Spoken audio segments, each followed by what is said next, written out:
Brake! I'm sorry. So sorry.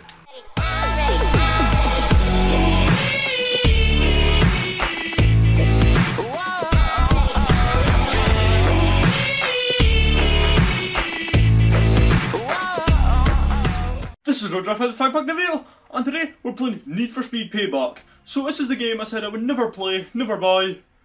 I've done one of the things. It's now my game, it's Billy's game. Thanks to Billy for giving me this game. Please update, go and like his photography page on screen just now. Thank you Billy for making this video possible. Let's get into this. So we are here in my Honda S2000. This is one of the first cars you get given in the game, or you get an option to pick it. I picked it. I've given it a wing, a different splitter, side skirts, and some black on red paint job. That's it. That's all the upgrades I could detail it.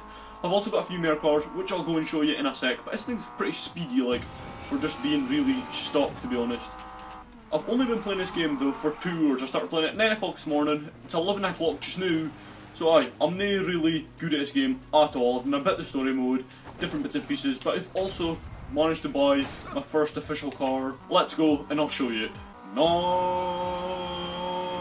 Oh god. Something I'm noticing that's really good about this game, though, is the loading screen speeds are so fast compared to, like, Forza Horizon 3 and even, like, loading up time in Forza 7 especially. So let's go through a garage here and show you what I've got. I've got Spike Skyline, I think it is. It is very fast, 800 horsepower, 200 mile an hour top speed. It's really fast. We've got a really cool Defender here. Billy, there you go, that's a Defender for you. That's just really nice. And here we have my own special car, the Dodge Charger. That's for you, Gordon. I spent 105,000 of my credits on this car, which is quite a lot in this game actually. Considering the Ventador's 500 and this is 100, that's a pretty expensive Charger. Anyway, I've painted it black. I've added a different bumper, back bumper to it, and that's really it, to be honest. I did change a few other things. Look, I gave it mirrors and that's it. But anyway, we're going to ging out and we're going to hair drive with this thing, and I'm going to tell you what I think about this game. The back bumper isn't like chrome normal, it's carbon, but Gordon, even you're going to agree, that looks nice like that. It looks really badass. So we're just going to pull out here and take this thing for a spin.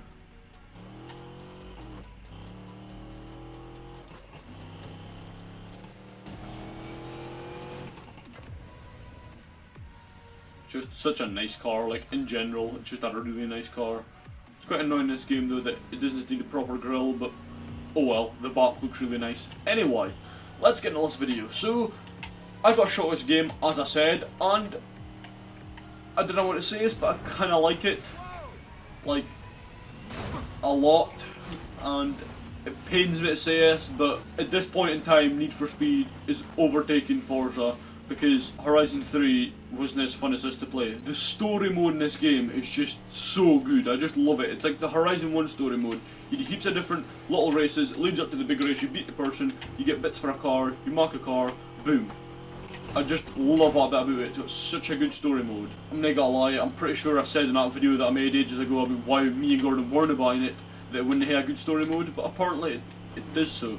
Again, a lot of folk have said the story mode doesn't last that long, which is fair enough, it probably doesn't, and I can see that there wouldn't be a lot to do once you complete it, but I'm not that folk that like completes a story mode straight away. Like it took me forever to complete it, well, not forever, I completed Horizon 3 in about a week, but forever compared to most folk. Folk will just do it in a day, but I just like to explore and find out what's happening. I also really like a map in this game though, a map is just, it's gorgeous, simple as that. I'm also liking the cars and all, it's got a kind of good little variety of cars, not as much as Forza obviously, but it's just not really much to complain about. Police and all, that's good. The customization is obviously the best bit. I've not unlocked that much customization things yet because I've not played it, and to be honest, and I can't if I ever will, because I've obviously got to give this game back to Billy, even though he doesn't play it. I'm not really going to get a chance to do some of the customization that I'd like to, because it obviously starts, like, it's maybe some of the things you've got to play the game for 100 hours before you unlock it, and I don't have time to play a game for 100 hours. I don't want to either, to be honest. But back to this Charger.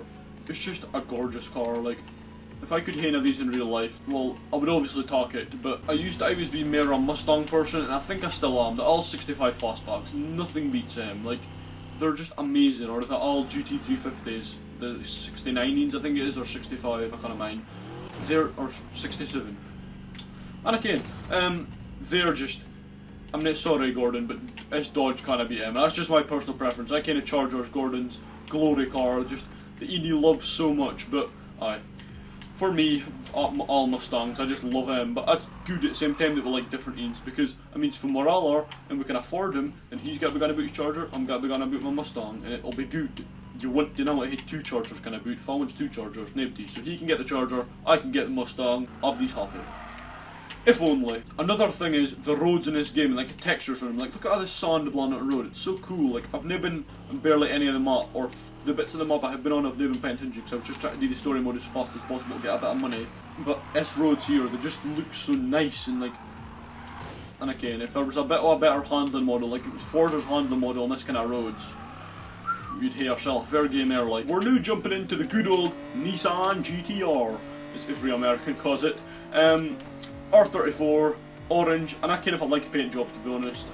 It could be better, but I don't think I'm allowed to change it because it's Spike's car, and Spike's original Need for Speed, and I even get what Spike is to be honest. I've never played any of the all Need for Speed games because Forza. Anyway, I would kind of hate his car, I would hate this with the blue, black and white, that would look nice, but we'll kind of change that. Let's just go and take this thing for a spin. So RDK, and I've been using this car most because it's fastest to get in as fast as possible. 200 mile an hour on the Skyline. It's fast, like really fast.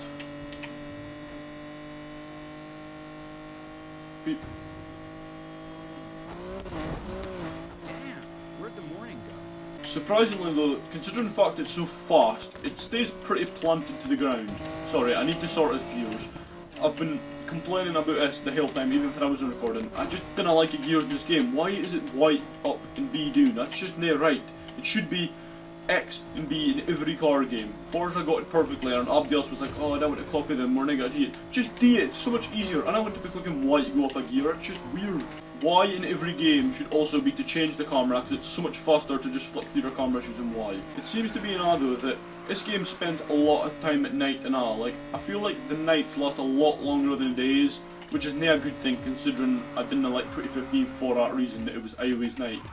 But I suppose it's more like it spends ages in this kind of dawn and dusk times. The sun's just coming up and just gone down. It spends a lot of time at that because that's when the colours are best. That's when the kind of canyons in America all look best and all that time of day. So, oh god.